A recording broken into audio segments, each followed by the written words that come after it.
Hello everyone, today we are going to see about features of fundamental rights. Some applicable only to citizen. Article 15, 16, 19, 29 and 30 இது எல்லாமே வந்து எக்ஸ்க்ளூசிவா சிட்டிசனுக்கு மட்டும்தான். And Article 14, 20, 21, 21A, 22, 23, 24, 25, 26, 27 and 28 இது எல்லாமே வந்து citizen, friendly alien and legal person, அதாவது corporate companies இவங்கள legal person mention பண்ணுவோம். ஏலியன்ஸ்ல ஃப்ரெண்ட்லி ஏலியன்ஸ் மட்டும் தான் கன்சிடர் பண்ணியிருக்கோம். எனிமி ஏலியன்ஸ் இதுல வரமாட்டாங்க. Second feature, not absolute but qualified. Meaning state வந்து ஒரு சில ரெஸ்ட்ரிக்ஷனை விதிக்கலாம் ஃபண்டமெண்டல் ரைட்ஸை என்ஜாய் பண்ணுறதுக்கு. இதுக்கு முக்கியமான காரணம், ஒரு தனிநபரோட ஃபண்டமெண்டல் ரைட்ஸ் என்ஜாய் பண்ணுறது சொசைட்டிக்கு பாதிப்பு இருக்கக்கூடாது. ஒரு பேலன்ஸ் இருக்கணும் between individual liberty and society as a whole. அந்த ஹார்மோனிக்காக ஒரு ரீசனபிள் ரெஸ்ட்ரிக்ஷனை ஸ்டேட் இம்போஸ் பண்ணலாம். கோர்ட் இந்த ரெஸ்ட்ரிக்ஷன்லாம் வந்து ரீசனபிலிட்டியை செக் பண்ணிகிட்டே தான் இருக்கும். இன்கேஸ் ஸ்டேட் போடக்கூடியது ஏதாவது அன்ரீசனபிளாக இருந்துச்சுன்னா அதை கோர்ட் ஸ்ட்ரைக் பண்ணிடும். Third feature, protect against state and private. ஒரு சில ஆர்டிக்கல் ஸ்டேட்டுக்கு அகெயின்ஸ்டாக ப்ரொடெக்ட் பண்ணுற விதமாக இருக்கும், ஒரு சிலது ப்ரைவேட் கிட்டேருந்து ப்ரொடெக்ட் பண்ணுற மாதிரி இருக்கும். ப்ராமினென்ட் எக்ஸாம்பிளாக பார்த்தோன்னா ஆர்டிக்கல் 19 and 21 ஸ்டேட்டுக்கு அகெயின்ஸ்டாக ப்ரொடெக்ட் பண்ணக்கூடிய வகையில் அமைச்சிருப்பாங்க. And article 15 clause 2 accessing and using public places, இது வந்து ஒரு ப்ரைவேட் கிட்ட இருந்து ப்ரொடெக்ட் பண்ணுறதுக்காக இருக்கும். எந்த ஒரு ப்ரைவேட் இண்டிவிஜுவலும் இன்னொருத்தவங்கள ஒரு பப்ளிக் பிளேஸ்க்கு வரக்கூடாது, அக்சஸ் பண்ணக்கூடாது, அந்த இடத்த யூஸ் பண்ணக்கூடாதுன்னு தடை போட முடியாது. அது ஒருத்தரோட ஃபண்டமெண்டல் ரைட்ஸ்க்கு அகெயின்ஸ்ட் ஆனது. Article 17 prohibition of untouchability. Article 18 Prohibition of Acceptance of Foreign Title. Article 23 ஆள் கடத்தல்ல இருந்து பொதுமக்களை பாதுகாக்கிறதுக்காக. Article 24 ஒரு சைல்டை எந்த ஒரு ஹசார்டஸ் எம்ப்ளாய்மெண்ட் சுச்சுவேஷன்லையும் எம்ப்ளாய் பண்ணக்கூடாதுன்றது Article 24 சொல்லுது. ஃபோர்த் ஃபீச்சர், எந்த ஆர்டிக்கல்லாம் ஸ்டேட் மேலே ஒரு லிமிட்டேஷனை இம்போஸ் பண்ணுதோ அது எல்லாத்தையும் வந்து நெகட்டிவ் இன் கேரக்டர்னு சொல்லுவாங்க. Example, Article 14 equality before law. Article 15 clause 1 state யாரையும் religion, race, caste, sex and place of birth இதன் அடிப்படையில் டிஸ்கிரிமினேட் பண்ணக்கூடாது எந்த ஒரு விஷயத்துக்காகவும். ஆர்டிகல் 16 clause 2 எம்ப்ளாய்மெண்ட்ல ஸ்டேட் யாரையும் வந்து மேலே சொல்லியிருக்கக்கூடிய 5 grounds plus place of residence அடிப்படையில், அதாவது மொத்தம் 6 கிரவுண்ட்ஸ்ல அடிப்படையில் எம்ப்ளாய்மெண்ட் விஷயத்தில் எந்த ஒரு டிஸ்கிரிமினேஷனையும் ஸ்டேட் பண்ணக்கூடாது. Article 18 clause 1 state shall not give any title. இந்த டைட்டில்ன்ற வார்த்தைக்கு கீழே civil honour, civil award, educational awards இதெல்லாம் வராது. Then article 20 protection in respect of conviction for offence. Article 22 clause 1 ஒருத்தவங்களை அரெஸ்ட் பண்றாங்கன்னா எந்த கிரவுண்ட்ஸின் அடிப்படையில் அரெஸ்ட் பண்றாங்கன்னு அவங்களுக்கு இன்ஃபார்ம் பண்ணணும்.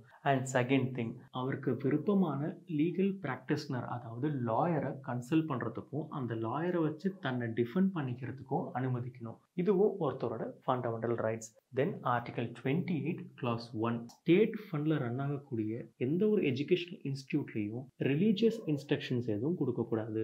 இந்த ஆர்டிகல்ஸ் எல்லாமே ஸ்டேட் மேலே ஒரு சில லிமிடேஷன்ஸ் போடுறதுனால தான் இதை நெகட்டிவ் இன் கேரக்டர்னு சொல்கிறாங்க. பாசிட்டிவ் ஃபீச்சர்ஸ், இண்டிவிஜுவல்ஸ்க்கு ப்ரிவிலேஜ் கொடுக்குற வகையில் அமைக்கப்பட்ட ஆர்டிகல்ஸ் எல்லாத்தையும் பாசிட்டிவ்னு சொல்லுவாங்க. Example, article 25 religious freedom. Article 29 clause 1 minorities இருக்காங்கன்னா அவங்களுக்குன்னு இருக்கக்கூடிய டிஸ்டிங்க்ட் லாங்குவேஜ், ஸ்கிரிப்ட், கல்ச்சர் இதெல்லாம் பாதுகாக்கிறதுக்கான ரைட்ஸ் கொடுக்கக்கூடியது தான் இந்த protection of interest of minorities. And article 30 clause 1 minorities either religion அடிப்படையிலையோ இல்லை லாங்குவேஜ் அடிப்படையிலையோ எதன் கீழே இருந்தாலும் அவங்க விருப்பப்படியான எஜுகேஷனல் இன்ஸ்டிடியூஷனை எஸ்டாப்ளிஷ் பண்ணுறதுக்கும் ரன் பண்ணுறதுக்கும் கொடுக்கக்கூடிய எஜுகேஷனல் ரைட்ஸ் தான் article 30 clause 1. Fifth feature, justiciable. Fundamental rights எங்கேயாவது வயலேட் பண்ணப்படுதுன்னா அதை என்ஃபோர்ஸ் பண்ண சொல்லி நம்ம கோர்ட்டை அப்ரோச் பண்ண முடியும்.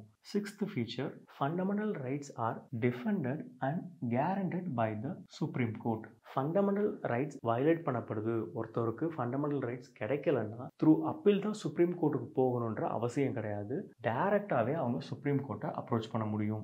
Seventh feature, not sacrosanct or permanent. சாக்ரோசன்ட்னா ஒரு holy. In terms of law லாங்குவேஜில் பார்த்தோன்னா இம்யூன் டு சேஞ்சஸ்ன்னு சொல்லலாம். ஸோ ஃபண்டமெண்டல் ரைட்ஸை பார்லிமெண்ட் நினைச்சாங்கன்னா through constitutional amendment act basic structure of the constitution change ஆகாமல் ஃபண்டமெண்டல் ரைட்ஸை குறைக்கவும் முடியும், கம்ப்ளீட்டாக ரிப்பீல் பண்ணவும் முடியும். Eighth feature, during national emergency fundamental ரைட்ஸை சஸ்பெண்ட் பண்ண முடியும் except article 20 and 21. National emergency on the grounds of war அப்படி இல்லை எக்ஸ்டர்னல் அக்ரெஷனால் கொண்டு வராங்கன்னா அந்த டைமில் மட்டும் ஆர்டிகல் 19 ஆட்டோமேட்டிக்கலி சஸ்பெண்ட் ஆகிரும். பட் இன்டர்னல் எமர்ஜென்சி அப்படி இல்லைன்னா ஆர்ம்டு ரெபெலியன் அடிப்படையில் நேஷனல் எமர்ஜென்சி கொண்டு வராங்கன்னா அந்த சமயங்களில் ஆர்டிகல் 19 ஆட்டோமேட்டிக்கலி சஸ்பெண்ட் ஆகாது. 9th feature article 31A 31B and 31C. இதுக்கு கீழே ஒரு விஷயம் பண்ணுறாங்க, அது ஏதாவது ஒரு வகையில் ஃபண்டமெண்டல் ரைட்ஸை அஃபெக்ட் பண்ணாலும் அந்த விஷயங்களை கோர்ட் ஸ்ட்ரைக் பண்ணாது. அதனால தான் ஃபண்டமெண்டல் ரைட்டோட scope limited by article 31A 31B அண்ட் 31Cன்னு கொடுத்துருக்காங்க. இந்த 3 ஆர்டிக்கிளை பற்றி ஃபியூச்சர் கிளாஸஸில் பார்க்கலாம். 10th ஃபீச்சர் பார்லிமெண்ட் நினச்சாங்கன்னா armed forces, paramilitary force, police force, intelligence agency இவங்களுக்கெல்லாம் ஃபண்டமெண்டல் ரைட்ஸில் ஏதாவது ஒரு சில பகுதிகளை ரெஸ்ட்ரிக்ட் பண்ண முடியும். அப்படி இல்லைன்னா மொத்தமாகவே இவங்களுக்கு கிடையாதுன்னு சொல்ல முடியும். 11th ஃபீச்சர் அண்டர் ஆர்டிகல் 34 ஏதாவது ஒரு ஏரியாவில் மார்ஷியல் லா இம்ப்ளிமெண்ட் பண்ணியிருக்காங்கன்னா அந்த இடத்துக்கு ஃபண்டமெண்டல் ரைட்ஸை ரெஸ்ட்ரிக்ட் பண்ண முடியும். And last 12th feature under article 35 fundamental rights ரிலேட்டடான லாஸ் எல்லாமே பார்லிமெண்ட் மட்டும்தான் எனாக்ட் பண்ண முடியும். ஸ்டேட் லெஜிஸ்லேச்சருக்கு அந்த பவர் கிடையாது. இதுக்கான reason fundamental rights related law எல்லாமே இந்தியா ஃபுல்லாக ஒரு யூனிஃபார்மிட்டி இருக்கணுன்றதுக்கு தான் காரணம். தேங்க்யூ. தேங்க்ஸ் ஃபார் வாட்சிங்.